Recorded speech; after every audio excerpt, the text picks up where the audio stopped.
This lecture will be taking a look at keyword arguments in functions.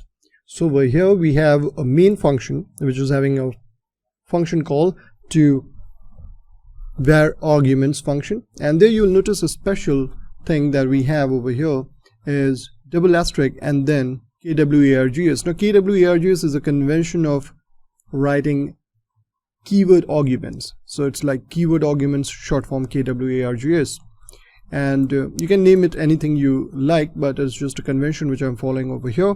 And you can see that when we are making use of keyword arguments, we are passing the variable name or parameter name and then the value that it is going to have.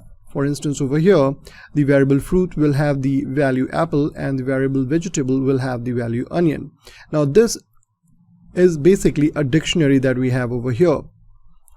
Let's go ahead and first of all run this. So the output, you'll see fruit, apple, vegetable, onion, and here what we are doing, we are checking the length of the argument, and if it is there, then we are looping through that argument set, and then we are just printing the key value pair in a way. So the key is this parameter fruit, and kwargs of a will basically give you the value for that parameter. So it says fruit, apple, vegetable, onion.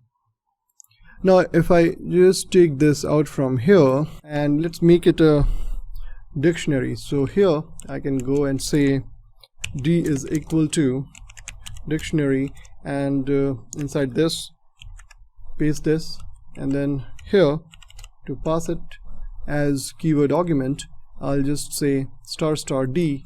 Let's save this and run it again, and there you go. You can see the same output is coming over here: fruit, apple, vegetable, onion. So basically the keyword arguments that gets passed to a function is nothing but a dictionary. So that was keyword arguments in Python.